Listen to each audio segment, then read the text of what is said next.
Welcome to Ask Ms. Myrz, where we answer your most burning questions and solve your most nagging problems. I won't always know the answer, but I'll know someone who will. Happiness is a choice, and there is scientific proof. According to research in the field of positive psychology, although genetics and upbringing play a big role in determining our mood levels and well-being, our happiness is definitely within our control. So why don't most people choose to be happy? Why do most people seem unhappy? Today's guest is known as the happiness doctor. She says that the underlying cause of unhappiness is lack of self-love, and she has made it her personal advocacy to address this. Please welcome training and behavioral specialist with a PhD in psychoneurology, Dr. Lia Bernardo. Hi, Lia. Hi, Myrz. Thank you so much for having me. Thank you so much for being here. So Happy New Year. Emphasis on the happy. Yep. How's your 2021 so far? So far, it's been good. I've been spending a lot of time in Baguio because it makes me happy to be there. Aww. So right now I'm in Manila, but I'm leaving again next week. Okay. So it's been back and forth for me. In your experience with your clients last year, how happy or unhappy were people in 2020? Oh dear. I think 2020 was, it wasn't happy or unhappy. It was the panic button. Right. People just went into panic, trauma, and shock. No one was prepared for this. I don't think anyone in the planet foresaw this. And so it hit every single person on the planet. Some worse than others, but it did make an impact on every single person on the planet. And in a not very good way. Right. And what was your experience in your practice like? What were some of the things that your clients underwent or came to you for? What I did was I went on Zoom for every Monday, Wednesday, and Friday. And okay. And I was just there in support for the community. We have a community called Raising Frequencies, and it's a community that supports each other through our spiritual journey. And so I made myself available because I knew that when the lockdown happened, that so many people were about to get depressed, anxious, or even, affected financially, right? Or all of the above. Right. And so let's backtrack a bit. How did you come to be known as the happiness doctor? It was actually a feature done by Lifestyle Asia. Risa Regala Garcia wrote the piece, and the title was The Happiness Doctor. And so I just adopted it. I said, oh, what a great way to describe me, because you don't have to explain anything anymore after saying the happiness doctor. So what do? I teach people how to be happy and how do they become happy through learning how to love themselves, through relearning how to love themselves. Something you all know. You said in your younger years that you weren't always happy and was quite an emotional person. Do you want to tell us about your transformation? Basically, I would go into depressive cycles and thought there was something wrong with me. It never occurred to me that it was, quote unquote, I guess, a normal part of my cycle. But I just kept thinking there was something wrong with me. And so it was when I discovered energy healing and then being introduced to the whole concept of self-love that I used to think taking care of myself or putting myself first was extremely selfish, and that love was about sacrificing. And so it was totally contrary to my programming, hence the unhappiness, right? But I knew there was something more. And so because it works so well in my own life, I decided to make it my profession, because I feel that if there's something you cannot put a price tag on, it's your happiness. And it's the most important thing in the world. Right. Um, a famous Kabbalist called Rav Kaduri said that at the end of the day, the happiest person is always the winner. And that's the mantra that I use now. Right. And you have a PhD in psychoneurology. Explain to Yes. us what it is and how is it different from psychology and psychiatry? Psychoneurology, I like to describe it in the simplest terms by saying it's an alternative to psychiatry and psychology so that people have a choice. And it's a holistic alternative, meaning it's body, mind, and spirit, wellness, well being. And we utilize ancient spiritual practices and combine them with subconscious work. So we do a lot of inductions, we do hypnosis, we do behavioral changes, but at the same time, we also practice a lot of meditation. Right. And it's based on prayer, whatever your prayer life is. It's not based on religion, but it honors each and every person's divinity. Okay. So first of all, let's define happiness. So every year, the United Nations World Happiness Day on March 20, they release a World Happiness Report. I'm sure you've heard of it, an annual survey that ranks 156 countries on their happiness based on factors like income, life expectancy, freedom, social support, trust, and generosity. These are supposed factors that bring happiness. But how would you define happiness? For me, happiness is excitement about the future and gratitude for your present. It's as Wow. simple as that. It's being Right. grateful for where you are, looking forward to where you're going, and forgiving the past. And how is it different from contentment or satisfaction? Or is it totally Um, different? you know what? I think when you say contentment, and it's a matter of semantics, I think, Right, right. because to each person is different, so each person will have their own sense of happiness, and this is why you cannot really have a gauge or a measure of happiness, because it's only the person who knows whether they're happy or Right, not. right. In fact, how does one know that one is happy? Or you'll It, know it when you feel it? it's a frequency. That's why we call it frequency. It's your Okay. internal relationship with yourself. So, what is your frequency? It is how you're feeling about yourself at any given moment. And Right, the tool to happiness is to raise your frequency. right. So it seems And that no most one can do that for you. people are unhappy. Is that an accurate statement or You know what I say? I say most people are waiting to be happy, right? when That's when in fact the fastest way to happiness and the only way to happiness is to be happy now and right, get out of your own way, so to speak, because everything that we are being is simply a story that we're telling ourselves, correct? And correct.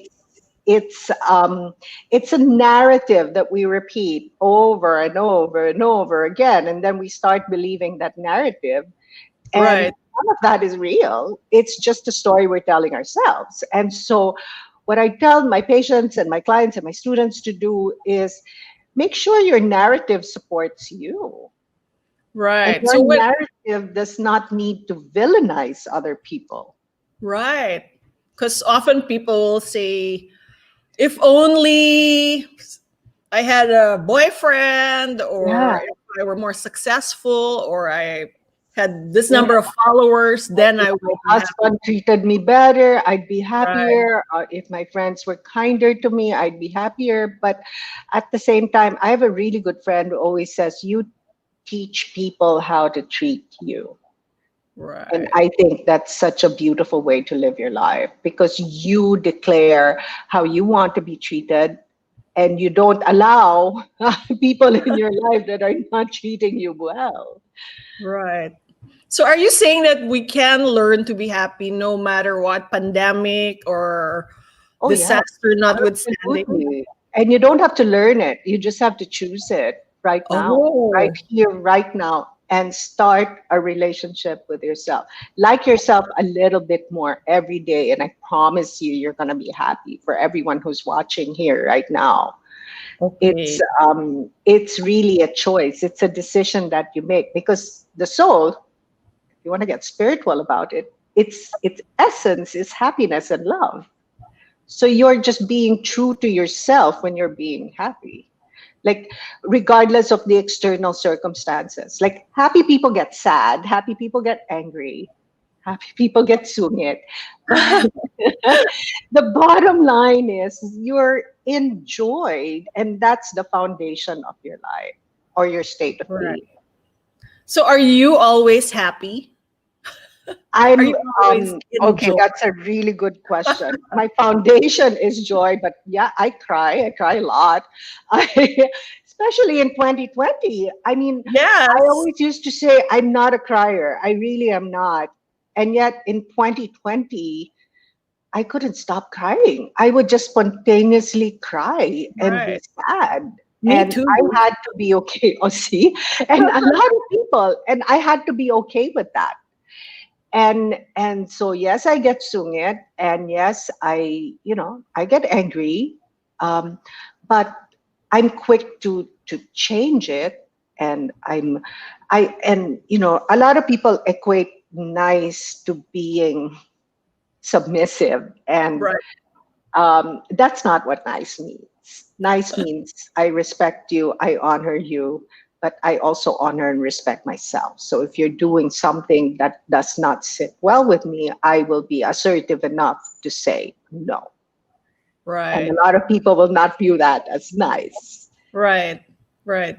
So let's jump right into the now. And your number Yeah. one tip is to be happy now, no Now, matter right what. Right. now, no matter what, find a reason to be happy. And it's so important because if you decide you want to be happy, no one can make you unhappy. But if you How do you decide do you that? don't want to be happy, no one can make you happy either. It's a story you're telling yourself. It's a narrative. It's a perspective. Happiness is a perspective. Can you So break it yeah, down in more concrete sure, terms or examples? sure. Like Say, for example, uh, you like you meet right now, someone people are and jobless, or maybe yes, the okay, let's do relationships that. couldn't Relationships are survive not the going pandemic. well. People are jobless. Let's do relationships because everybody loves relationships. Right. And and if your relationship is not going well, it doesn't mean there's something wrong with you, nor does it mean there's something wrong with the other person. It's just no longer a match. You were a match before, that's why you got together. But now you're no longer a match. And it could be for a myriad of reasons. It could be because one has grown and the other has stagnated or whatever. It's just that we have this tendency to villainize another person just to make ourselves feel good. And that's a really bad habit that we need to stop. And it's like the way person A is treating person B is no longer acceptable to person A, then separate and say it's not working. It doesn't mean the other person is bad and the other person is good, or worse, that you're the victim and someone's doing something to you. Right. And relationships end for a reason. It's because you're supposed to grow and you're supposed to experience another lesson. And yeah, and that's a whole nother ball game, relationships. But that's a good. And you can be sad because your relationship ended, but it does not affect your happiness, your joy. You're still aware that you're sad and you're okay with that for that moment, but life doesn't end because your relationship ended. So why did you emphasize the now? So you're saying that no matter what circumstances surround you, you can be happy right now. How do you do that when everything around you, for example, is falling apart or Yes, and this is why we utilize gratitude, but that's number four. yes, So basically, the present time is the only real time. And in psychoneurology, we call this presencing. It's being in the now. And when you are happy, you are being in the present. When you live in the past, you kind of sort of get depressed that you want to bring the past back. right, And when you're too much in the future, you have anxiety. But if you're in the now, you're quite okay with yourself. It's being right, okay with yourself and utilizing gratitude into your life will bring you into the now, in the present. And it's the only thing that's real, the now. right, So let's say you lost your job. I'm not minimizing that. But I'm saying is there's what do you need now to find income? You need to be innovative. You need innovation because you need to find income. You can't sit there and not work, right?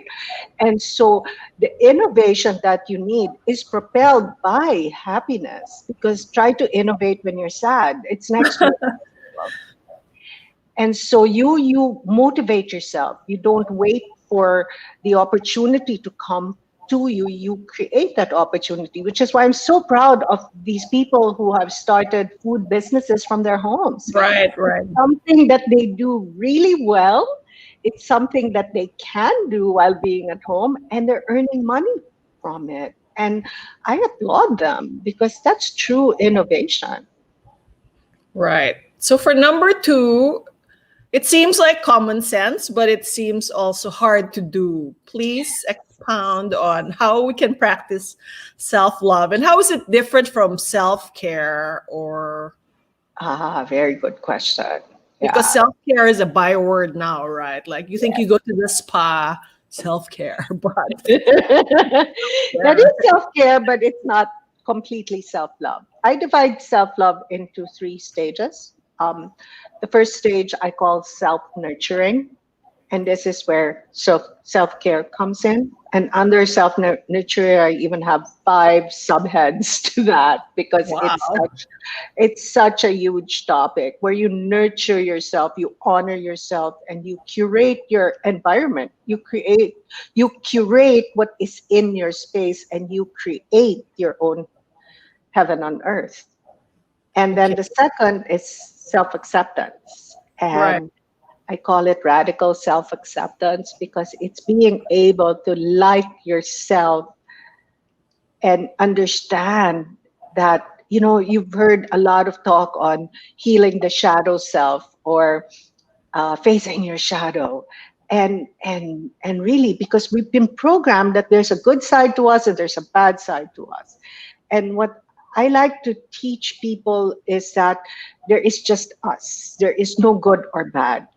Just because you get angry and just because you have a temper, or just because sometimes you tend to self sabotage, doesn't make you a bad person. And Right. so that's part of self acceptance, to like who you are and accept who you are a little bit more every day. And then the So last is self sovereignty, which is self direction. right. How do you accept yourself if you're for example, you feel like you should do better in certain aspects. Let's say if you're berating yourself for gaining the COVID 15 pounds, That's and then you're that like, how you can I be guys. Oh my happy? God, everyone. And Please when enlighten us. and the weight will not come off until you start liking yourself with the weight on. And I Wow, have worked what with a paradox. so many people with weight issues, and the minute they start their self-love program, the weight just falls off. Wow, really? Because a lot of the weight comes from protection. We think it's food, But a lot of it comes from energetic protection of the self. Because when you're feeling afraid, you pack in the pounds because you Yes, want to stress sort of eating. protect yourself. That's why you stress eat. And so there's so many different reasons, no?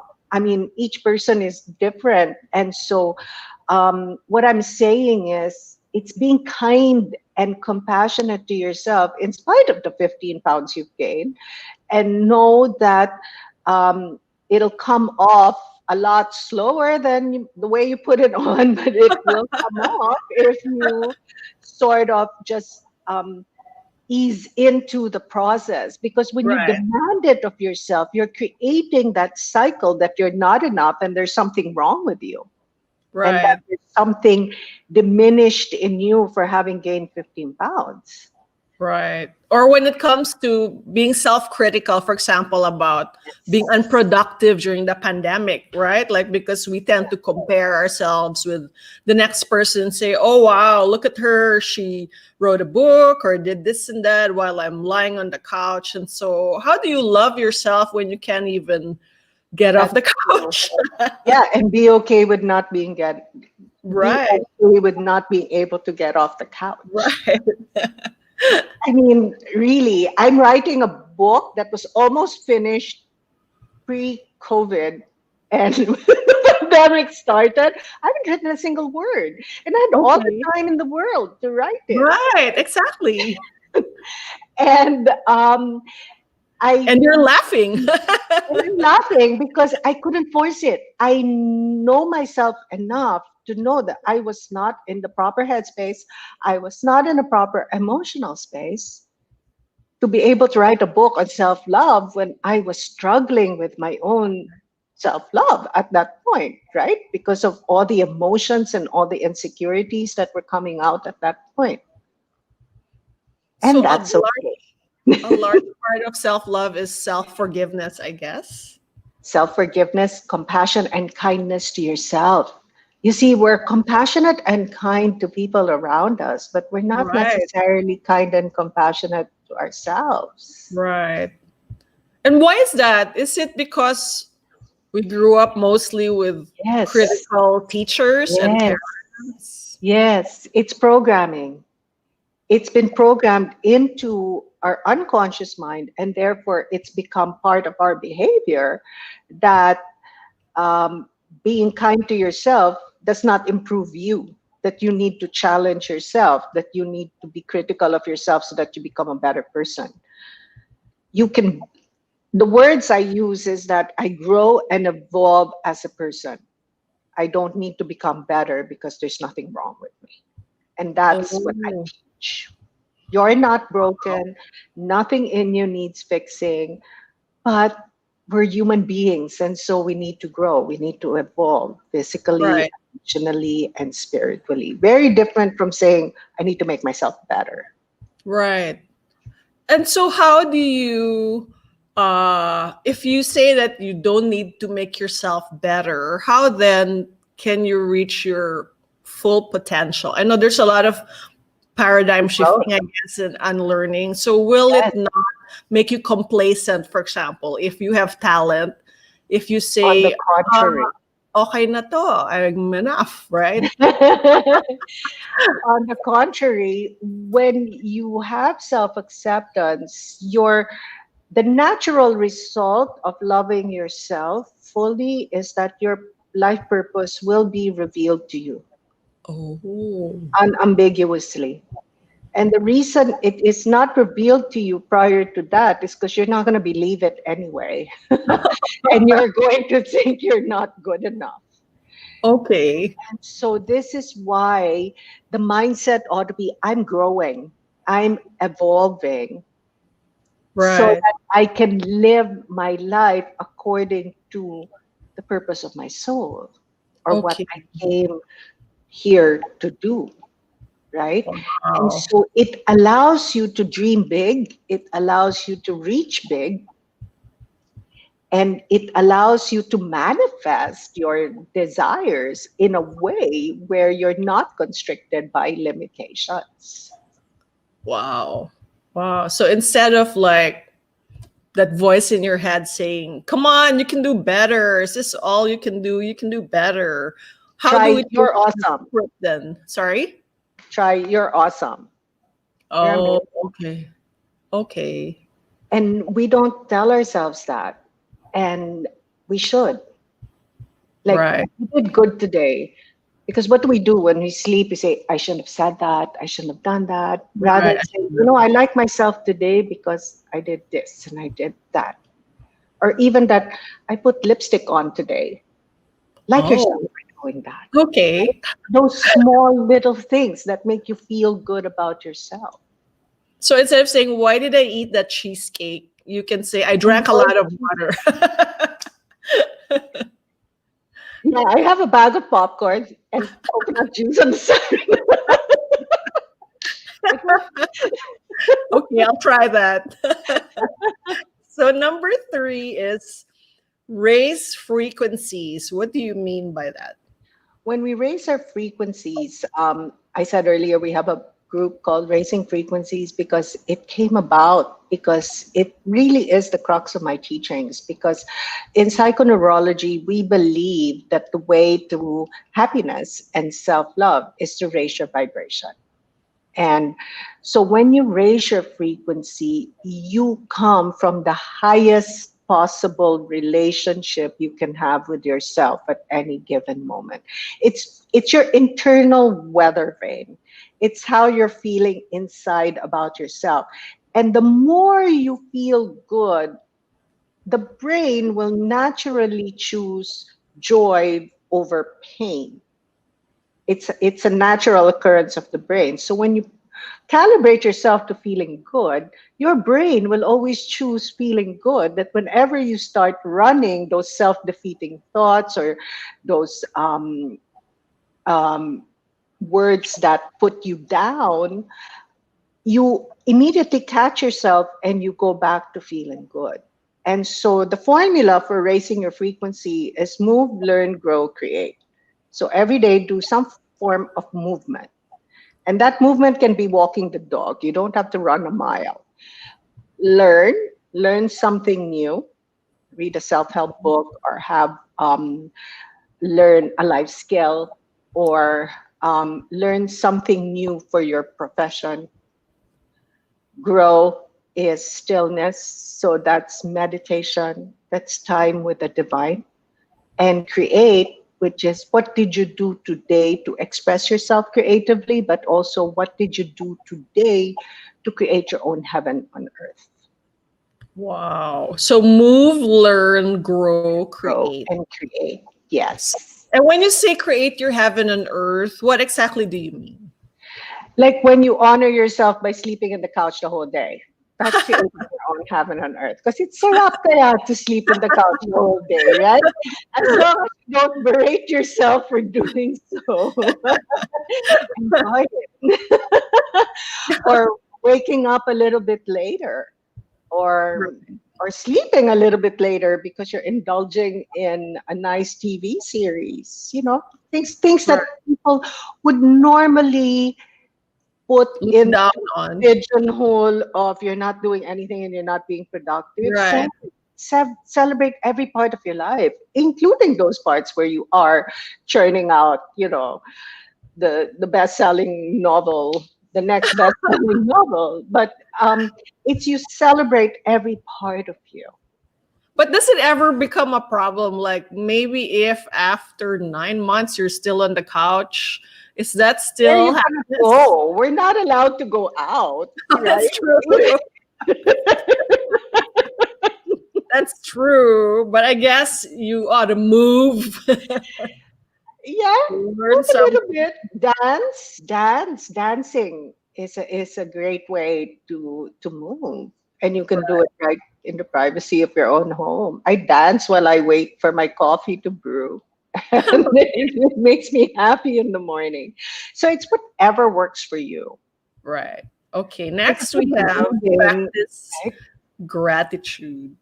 Yes, be Also great. easier said than done, but so how do we do And this? for me, gratitude is one of the most powerful tools there are. I even tell my patients to put an alarm on their phone, and the alarm can be every hour, every 3 hours, or right before you have a meal. Write three things that you're grateful for.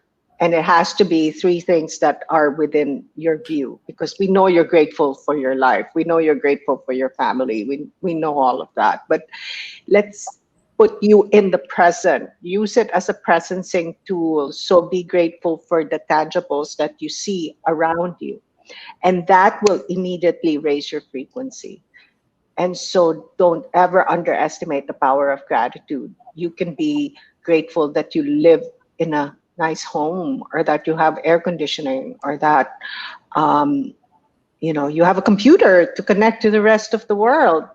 And so it doesn't have to be earth shattering, as long as you practice gratitude every day and before you sleep at night, because our brain gets imprinted all the time. And your thoughts at night imprints you for the 8 hours that you're asleep. So make sure that you monitor your thoughts right before you sleep, so that you sleep peacefully. And it's a great time to practice gratitude.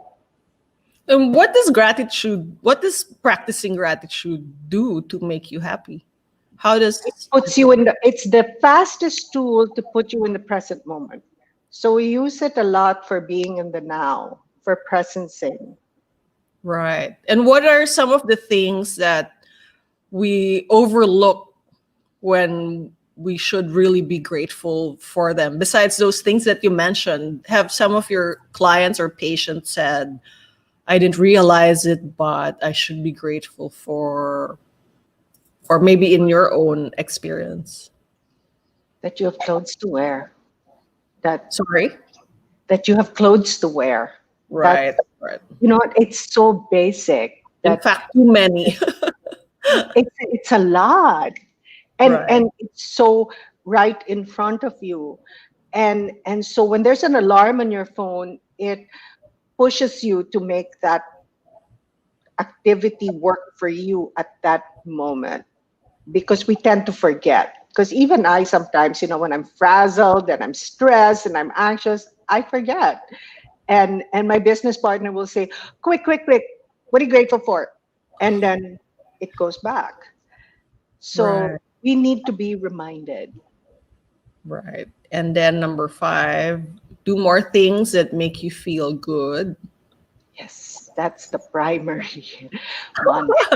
Happiness. Stop doing things that you don't want to do. Do things that you like doing. Do things that make you happy. Start a list on your phone. Everything's on our phone, right? So make a Right. note, things that make you happy, because it's different for everyone. And make that list as long as you can, because when you're not in a good mood, when you're feeling sorry for yourself, or when you're feeling heavy, do three things from that list. And if you notice that many things that you do don't make you feel good, let's say you hate parts of your job, or you hate, or you can't work with certain people, what should you do then if it's part of your job? If it's Change part your mind. of, okay, this is how you change your perspective. So you look at that person and you say, what don't I like about this person? And I'll teach you a trick that really works. Okay. Okay. So give me something you don't like about an individual. You don't have to mention the person's name. Oh, let's say bossy. Bossy. Okay, that's a good one. And then, so you can say, for the part of me that's bossy, I'm sorry, please forgive me. I love you. Thank you. The I'm sorry, please forgive me, I love you, thank you is the Ho'oponopono. It's an ancient Hawaiian ritual that people use for forgiveness. But what people don't realize is that you're not forgiving that other person. What you're doing is you're forgiving yourself. And that person is mirroring a part of you that A, you don't want to acknowledge, or B, that you've gotten over already, Right. and so it's irritating you. And it doesn't matter what this person is mirroring to you because it's there. So we don't analyze. We don't say, why is this person making me feel that way? That just creates drama. What we do is we say, what don't I like about this person? Or that they're bossy, or that they're noisy, or that um, they're so makulit. So for the part of me that's makulit, I'm sorry, please forgive me, I love you, thank you. For the part of me that's bossy, I'm sorry, please forgive me, I love you, thank you. And it's Wow. something that people can do right now, even right before you sleep, just even without an intention, just say, I'm sorry, please forgive me, I love you, thank you. What I do is I hug myself and I say, I'm sorry, please forgive me, I love you, thank you. And that allows me to go to sleep in peace. Wow, that seems Or am I very afraid? hard. And what if the things that make you feel good in the short run, let's say drinking or Ah. having tiny affairs with dysfunctional men, Yeah. they make you feel good now, but not Okay. later. Those are self-destructive behavior that Right, right, right. self-sabotage. So that doesn't make you feel good. Those are behavioral patterns that are causing you to hurt yourself. Right. So know the difference. No difference. Yes. Right. You've also often talked about filling your own cup. Tell us about what this means. Because when you love yourself, for me, when you love another person, you give. Loving another person is giving. Whether it's in a marriage or family or friendship, you're always giving. And Neil Donald Walsh said this in Conversations with God, that expectations ruins all relationships. True. So when you fill your cup, you're able to give the excess because you're not needing anything anymore. And that's exactly what self-love is. People think that it's selfish when in fact you nurture yourself so that you can nurture other people. And in nurturing other people, and this is where I have to put a caveat, because a lot of people have misinterpreted this particular teaching by taking bad behavior from other people as part of Okay. love, but that's not love, right? So Right. if love is still give and take, and if you don't feel honored, filling your cup and giving is, you know, it for me it doesn't make sense, but a lot of people have come back to me and said, my husband doesn't treat me well and I'm trying to love myself so I can give more, but he's never home, he doesn't even acknowledge my presence. Like, oh dear, that's not love, right? Love is in fact a two-way street. But what I'm talking about is healthy relationships. Do not expect anything in healthy Right. relationships, because that's when you know that your cup is full and you give the excess. And if you do know that you are in an unhealthy relationship, but seem somehow stuck, and I know this happens to many people, right?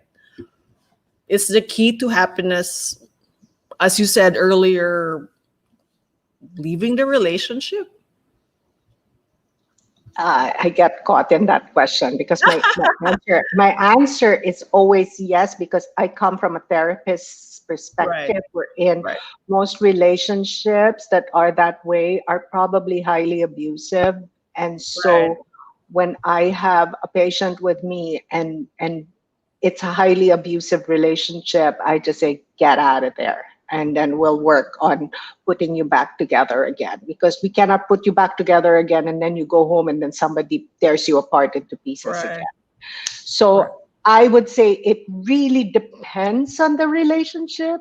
And relationship is made up of two people, right? Both need to want to make it work for it to work. It cannot just be one person putting in the work. A relationship will not work unless both people are equally committed. And a relationship without commitment is not a relationship, it's an arrangement. Right. You also handle a lot of corporate cases and are Mhm, finding through your company, Atma Prema, which you mhm. say means self-love in Sanskrit. In Sanskrit, And yes, you handle a lot of clients who suffer from job burnout, or they're feeling yes. Stress. career stress. Tell us about your experience with this, and how do you help your patients deal with job burnout and career stress? A lot of it has to do with self love and raising your frequency and focusing on what you can do, focusing on your strengths rather than running your weaknesses over and over again. So, because I always say people run corporations and people come with emotions. So, let's stop with the definition of professionalism as being devoid of emotions, because that's Right. not professionalism. Professionalism is taking care of your state of being so that you're always in a position to deliver the best version of yourself. Wow. And when you convey this to management, do they do they Not in agree? the Do they take beginning. In the beginning, I had such a hard time because I was always in training. right, right.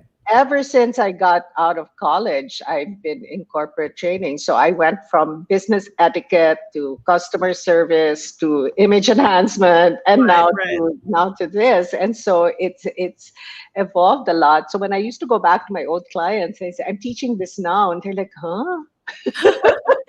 Can you just teach them how to dress? But now, because of the pandemic, Right, it's been so blatantly obvious that right. people need nurturing, that people need to be taught how to manage their states of being. Because we were never taught that. We were always Right, taught to sweep our emotions under the carpet or not right. even account or leave them at home, you know? Yeah, don't cry at Um, work, or never say no. I'm not accepting overload because Yes. whatever. So times are changing and management. My primary clients are business owners because they have gone through my program, they've gone through my retreats, and they want that for their employees. Okay. So that's Right. mainly my clientele. And then a And handful of multinationals, but mainly entrepreneurial businesses. and they're finally giving mental health the attention that Yeah, it it's a deserves. priority now, and I love it because people are finally learning. Because I figure if you teach everyone how to love themselves, a lot of problems of the world will disappear. Exactly. That's a Right. very idealistic view, but I firmly believe that. Which says a lot about what's going on here and around the world, right? Yes. I was struck by something you said in one of your interviews, where you said lack is a perception and our Mm. natural state is joy and love, which could address a lot of unhappiness brought about by envy or comparison. Tell us about this. Comparing yourself to others is the best recipe for unhappiness because you will never, ever, ever reach that imaginary goal you set Right. for yourself. There's a book that I think every human being should read. It's called The Four Agreements by Don Miguel Ruiz. And it talks a lot about not taking things personally and not comparing yourself with others, and just really managing your side of the fence. And this way it allows you to come into your fullness, your wholeness, and your authenticity. When you come from your authenticity, then there's no need to wear masks. See, we wear masks because of shame, and a lot of times we wear masks because we don't want the other person to see us, and we think Right. that this is the face we're showing the world, or this is the image we're conveying to the Right. world. Or Instagram And filters. exactly, Right, right. exactly. And so what it is that let's just unmask ourselves and be comfortable with who we are so that everyone around us can be safe in their authenticity. It's being safe enough in your authenticity that um, allows other people to be safe. And that's a great way to filter those you want in your space and those that don't belong in your space. Because when people are uncomfortable with my authenticity, I just say, okay, you're not my person. Because um, because it took me so long to get here that I'm not going to put on a mask to please you or anyone for that matter. Because in the industry I was in before, magazines and publishing and all Right, of that, right. it was a lot about image and how you look and how you present yourself Exactly. and Photoshop and so yeah, so it's a process and it's a decision to not go there anymore. Right. If it took a lot for you to transform, uh, how hard will it be for the rest of us? Any inspiring anecdotes or stories of transformation from your clients or patients? Oh, that's why we have this program, because I developed a program that is based on psychoneurology, but some of it is mine also. I call it the Self-Love Solution Program. And it's a program that I utilize because it shortens the time. And I believe it took me a long time because I was meant to teach this. Right, right, I really firmly believe that. Otherwise, I wouldn't have the compassion for others if I went through it really quickly, right? right. And so we do have a program, but what I'm saying also is that self-love is not a finish line. It's not a destination. It's you're going to be at it for the rest of your life. Like every Right. day you need to commit to yourself that you're going to be okay with you. It's like being Wow. in a marriage. Every day you recommit to the marriage, right? And Wow. it's about being intimate enough with yourself so that you are so strongly committed to your happiness. Wow. So it's like a daily Oh, choice. it's a daily choice. Yeah. Wow. So why do you think most people are endlessly trying to find external things or benchmarks that will make them happy? And how can they snap out of it and realize that it's not a bag or abs or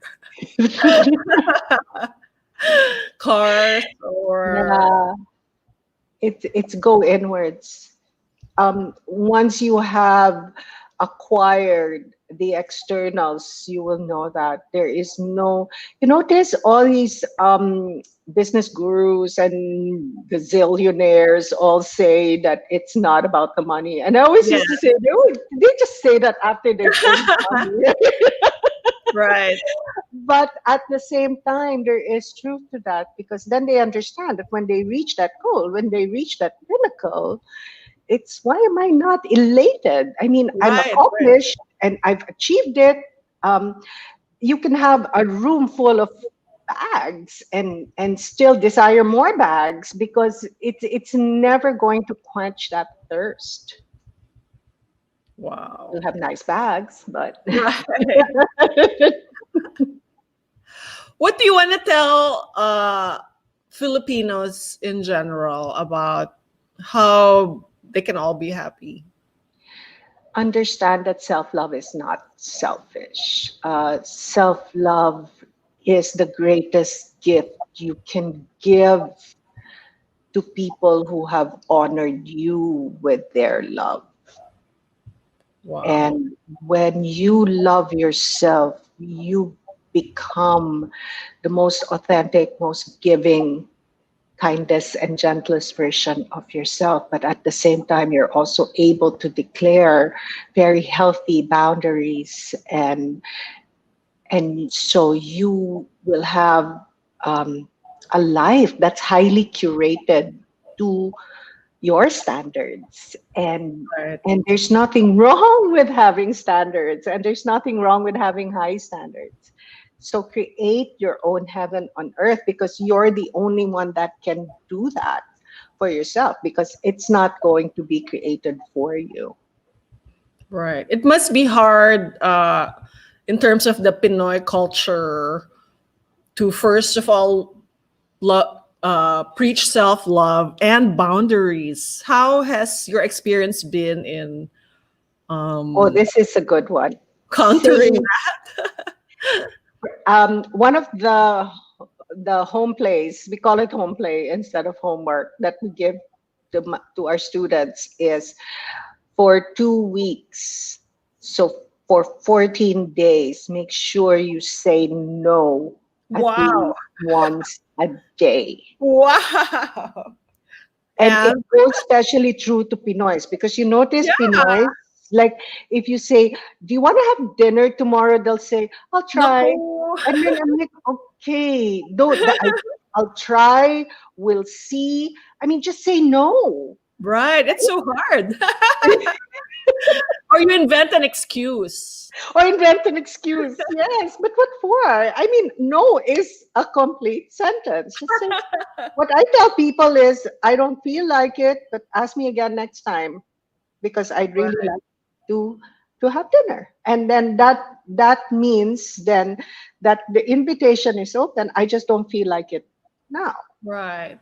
And they do If this you don't, because they're afraid baka magalit or yeah. Or the non-response to messages. Like if you say, "Are you yes. Oh, available on this and this day?" And I'm like, "No response." I right. mean, guys, not responding to a message is rude. It Right. has nothing to do with your inability to say yes or no. They think they're being polite. You're not. It's rude. Even if you can see seen. I know, right?